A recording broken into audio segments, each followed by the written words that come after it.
तो एक अच्छा राजा कभी भी युद्ध नहीं चाहता, लेकिन अगर युद्ध की स्थिति बने तो उससे पीछे भी नहीं रहता है। नमस्कार, मैं हूं नीलू। आज हम बात कर रहे हैं पुतिन की, जो लगातार मिसाइलों का परीक्षण कर रहे हैं।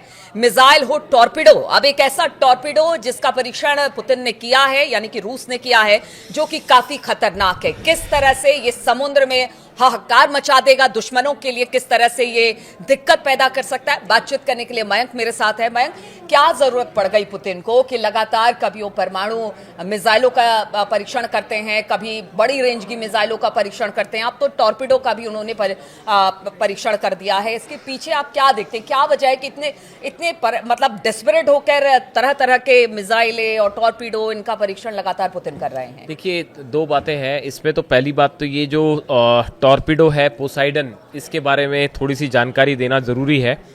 देखिए, ये एक टेस्ट हुआ फिर से, जो कि टेस्ट ट्यूसडे को हुआ है बीते, और इसका अनाउंसमेंट भी पुतिन ने किया है। जब किसी देश के राष्ट्रपति अपने न्यूक्लियर पावर से लेस हथियारों के बारे में अनाउंसमेंट करना शुरू कर दें, तो इसका मतलब समझिए कि हालात कितने गंभीर हो रहे हैं। बात नंबर एक। बात नंबर दो, आपको समझना होगा कि आज जिनपिंग और ट्रंप की मुलाकात हुई है। इस मुलाकात के ठीक पहले ट्रंप ने अपने रक्षा विभाग को आदेश दिया है कि आप भी परमाणु हथियारों का परीक्षण कीजिए और दुश्मन देश को जवाब दीजिए।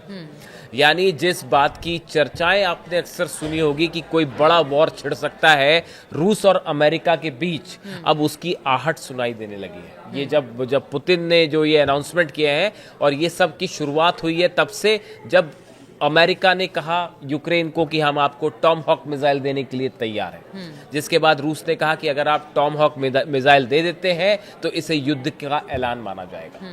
और अब तक यूक्रेन के साथ जो जंग हो रही थी वो चल रही थी। कई सारे देश इस तरह की बातें कर रहे थे, कई सारे लोग इस तरह की बातें कर रहे थे कि देखिए 3 साल से जंग चल रही है लेकिन रूस कुछ नहीं कर पाया। लेकिन अब पुतिन ने शायद जवाब देना शुरू कर दिया है, और जवाब भी न्यूक्लियर हथियारों से दिया जा रहा है। देखिए, हमने आपको वीडियो बना के बताया ही था कि पहले न्यूक्लियर इंजन से चलने वाली मिसाइल बुरेविस्तनिक का टेस्ट हुआ, जो कि अनलिमिटेड किलोमीटर जिसकी रेंज है, जो रूस से अमेरिका के किसी भी शहर तक आसानी से जा सकती है, और उस मिसाइल में न्यूक्लियर इंजन लगा हुआ है। टर्बो इंजन की जगह न्यूक्लियर इंजन लगा हुआ है। एक उड़ता फिरता न्यूक्लियर रिएक्टर है वो, आप कह लें पुतिन का। अब उसके बाद ये जो नया अनाउंसमेंट किया है, ये भी बहुत ज़्यादा खतरनाक। देखिए, ये एक समंदर के नीचे एक टॉर्पिडो, यानी समंदर के अंदर जो जहाज़ों से फायर की जाती है मिसाइल, अगर आप सरल शब्दों में कहें उसको टॉर्पिडो कहते हैं। अब इस टॉर्पिडो की जो विशेषता है, ये भी आपको हैरान कर देगी। पहली बात तो ये कि ये न्यूक्लियर केपेबल टॉर्पिडो है, यानी कि इस पे न्यूक्लियर बम को लोड करके हमला किया जा सकता है। इस विस्फोट से 500 मीटर ऊंची रेडियो इलेक्ट्रिक वेव बनाई जा सकती है। अगर ये कहीं ब्लास्ट कर दे तो 500 मीटर की तो रेडियो एक्टिव वेव ही बनेगी। और अगर आप देखें, इसका दूसरे सरल शब्दों में मतलब समझे, तो ये अगर कहीं हिट कर गया किसी अमेरिका के कोस्ट पे, 10,000 किलोमीटर वहां पे जो है एक बहुत भयंकर सुनामी आ सकती है, जो शायद पूरे अमेरिका को डुबो दे।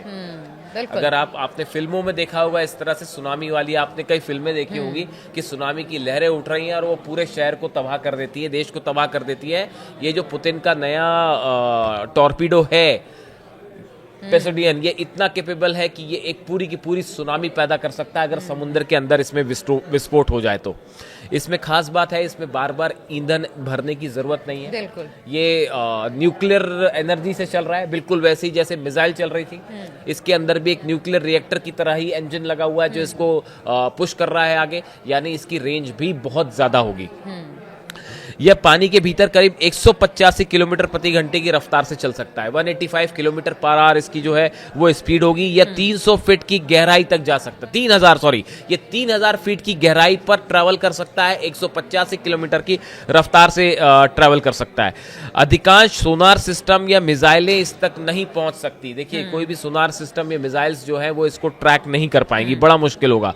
इसमें 2 से 100 मेगाटन परमाणु वॉरहेड लगाया जा सकता है। 2 से 100 मेगा टन का न्यूक्लियर वॉरहेड इस पे लगाया जा सकता है, यानी आप समझिए कितनी बड़ी तबाही ला सकता है, जो पूरे समुद्र तट को सुनामी से मिटा देगा। इसे रूस की खास परमाणु पनडुब्बियों जैसे K329 से लॉन्च किया जाता है, और ये अपने देखिए इसको लॉन्च करने के लिए भी एक न्यूक्लियर सबमरीन्स जो है उसका इस्तेमाल किया जाता है। यानी आप ये कहिए कि समंदर में एक चलता फिरता न्यूक्लियर बॉम्ब। बिल्कुल।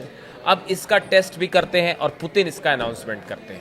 इसके पहले वो न्यूक्लियर मिसाइल जो थी जिसका टेस्ट किया, जिसमें न्यूक्लियर इंजन लगा हुआ है, पुतिन ने अनाउंसमेंट किया। ट्रंप लगातार दबाव एक तरह से बना रहे थे कि यूक्रेन से युद्ध समाप्त किया जाए, वरना नाटो हो या अमेरिका हो या यूरोपियन कंट्रीज हो, सैंक्शन भी लगाए हैं। एक तरह से कह लीजिए कि वो बोल रहे हैं और पुतिन कर रहे हैं, उस चीज को बता रहे हैं कि देखिए आप कितनी भी धमकी दीजिए, वरवली कितना भी कुछ कहिए, लेकिन हमारी ताकत के आगे आप नहीं हमें झुका सकते जिस तरह से हमारी ताकत है। अब देखिए ये रूस की तरफ से ये जवाब आया। रूस ने 2 अपने एक मिसाइल का टेस्ट किया, न्यूक्लियर मिसाइल, और एक टॉर्पीडो का टेस्ट किया।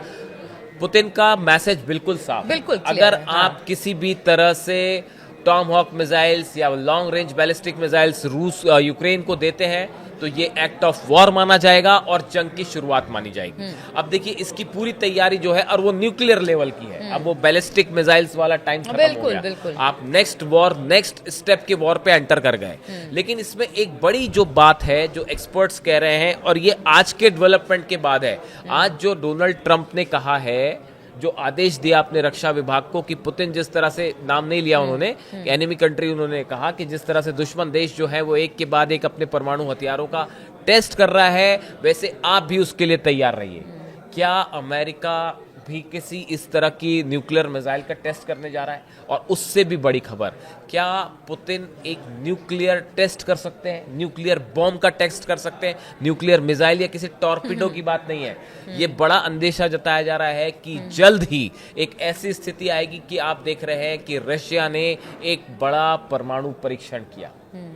अगर ऐसा होता है, इसका अगला कदम, जो अगला स्टेप है, देखिए हम ये नहीं कह रहे कि वहां पहुंच ही जाएंगे, लेकिन बड़े सारे एक्सपर्ट्स ये बता रहे हैं कि देखिए वॉर के अलग अलग लेवल्स होते हैं, और अब जो लेवल आके खड़ा हो गया है उसमें न्यूक्लियर मिसाइल्स, न्यूक्लियर टॉर्पीडो, इन सब के टेस्ट हो रहे हैं। और पिछले 5 दिन के अंदर 2 बड़े न्यूक्लियर पिछले अगर कुछ सालों में बात की जाए, 4-5 सालों में, तो इस तरह से न्यूक्लियर वेपन के टेस्ट बिल्कुल इतने फ्रीक्वेंटली नहीं हुए। अब देखिए अब इसका अगला कदम क्या है कि रूस जो है, पुतिन जो है वो न्यूक्लियर टेस्ट कर ले। और पुतिन के न्यूक्लियर टेस्ट करने का मतलब होगा, अगर रूस किसी तरह का परमाणु परीक्षण करता है, उसके बाद ईरान का न्यूक्लियर टेस्ट होना तय है, एकदम तय माना जा रहा है। अगर देखिए एक ही गुट के ये सारे देश माने जाते हैं जो अमेरिका से पिछले कई दिनों से त्रस्त हैं, एक तरह से बड़े सारे लोगों का ये भी मानना है कि ये जिस तरह से न्यूक्लियर वेपन्स को लेकर एक कंपटीशन छिड़ गया है, और ये जो एग्जीबिशन छिड़ गया है, अगर अमेरिका की तरफ से किसी तरह की कोई इंटरकॉन्टिनेंटल न्यूक्लियर मिसाइल का टेस्ट होता है, या किसी तरह का टॉर्पीडो का वो भी टेस्ट करते हैं, या न्यूक्लियर सबमरीन जो है वो रूस या ईरान के आसपास आती है, तो हो सकता है कि जल्दी ही एक मैसेज के तौर पे रूस और ईरान दोनों ही न्यूक्लियर टेस्ट कर दें। अब इसमें ईरान की चर्चा क्यों हो रही है? देखिए एक नई रिपोर्ट आई है, ये बिल्कुल ताजा खबर है, पिछले कुछ घंटों पहले की खबर है, कोई पुरानी रिपोर्ट नहीं है। जो IAEA के डायरेक्टर हैं Rafael Mariano Grossi, Rafael Grossi जो है डायरेक्टर है IAEA के, इन्होंने ईरान के न्यूक्लियर प्रोग्राम को लेकर एक नई रिपोर्ट सबमिट की है, और उसमें उन्होंने कहा है, देखिए, Rafael Grossi of International Atomic Energy Agency said that despite being unable to access Iranian nuclear sites, inspector have not seen any activity via satellite to indicate that the Islamic Republic has accelerated its production of uranium enrichment.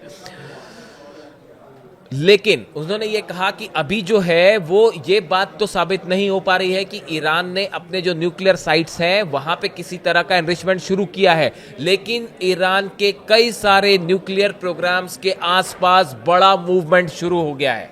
ये IAEA की report कर रही है, Rafale Grossi की report कर रही है कि ईरान की जो न्यूक्लियर इंस्टॉलेशंस हैं, जो न्यूक्लियर साइट्स हैं, उसके आसपास बड़ी मूवमेंट्स हो रही हैं। तो क्या इसका मतलब ये माना जाए कि ईरान भी उस कदम पे एकदम पहुंच चुका है जहां से न्यूक्लियर टेस्ट हो सकता है?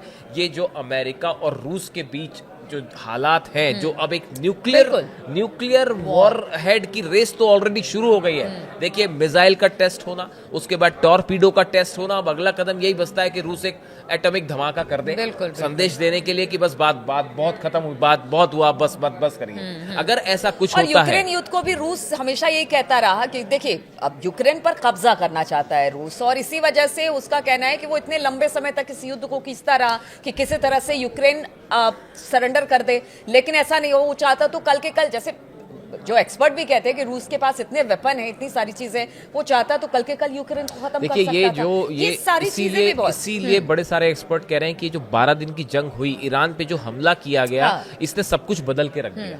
देखिए, ईरान पे हमला होने के बाद ईरान ने जिस तरह से पलटवार किया इजराइल पर भी और अमेरिका पर भी, उसने ये सिर्फ युद्ध नहीं था, ये सिर्फ जंग नहीं था। ईरान ने सिर्फ हमला ही का जवाब नहीं दिया, उसने एक बड़ा मैसेज दिया।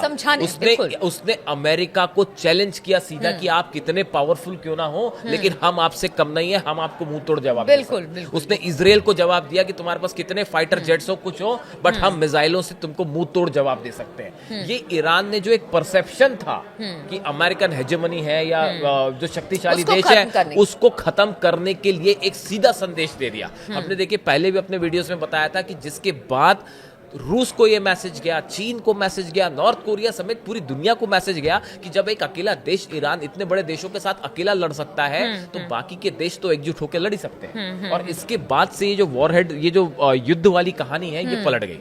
अब देखिए, एक के बाद एक रूस धड़ाधड़ टेस्ट कर रहा है। उधर बताया क्या जा रहा है, 2 क्रूज मिसाइल का नॉर्थ कोरिया ने भी टेस्ट कर दिया, वो भी तब जब डोनाल्ड ट्रंप आसियान के लिए वहीं पे मौजूद है, बगल में मौजूद है, और डोनाल्ड ट्रंप नॉर्थ कोरिया ने मिसाइल टेस्ट कर दी। बिल्कुल, हालात कुल मिला के देखिए, बात यह है कि अगले चंद दिनों के अंदर या अगले महीनों के कुछ महीनों के अंदर अगर ये वॉर रेस, देखिए ये तो तय है कि पुतिन के इस 2 टेस्ट के बाद अमेरिका जरूर कुछ ना कुछ बड़ा टेस्ट करेगा। आप इस बात को लिख लीजिए, आप इस बात को लिख लीजिए कि टॉर्पीडो टेस्ट हुआ और न्यूक्लियर टेस्ट, मिसाइल टेस्ट जो हुआ पुतिन का, उसके बाद अब अगले कुछ घंटों में, कुछ दिनों के अंदर अमेरिका की तरफ से आपको बड़ी खबर आएगी कि कोई बड़ी मिसाइल या न्यूक्लियर वॉरहेड का टेस्ट। चलिए, तो जिस तरह के हालात बन रहे हैं और लगातार रूस ने जिस तरह से न्यूक्लियर वेपन्स का परीक्षण किया है, उसके बाद अमेरिका क्या करेगा, सबकी निगाहें इसी ओर है। और देखिए, चारों तरफ यही कहा जा रहा है कि तो खेमों में जो वर्ल्ड है वो बढ़ता हुआ दिखाई दे रहा है। उनकी तरफ से भी बहुत सारी हलचलें हर देश से खबर आ रही है। अब ये हलचल किस तरह से आगे बढ़ती है, किस तरह से हालात बनते हैं, क्या युद्ध जैसी स्थिति है, क्या वर्ल्ड वॉर, एक और वर्ल्ड वॉर की तैयारी में इस वक्त दुनिया खड़ी है उसके मुहाने पर, ये सारी बातें हैं जिस पर लगातार हमारी नजर बनी रहेगी। आप बने रहिए हमारे साथ।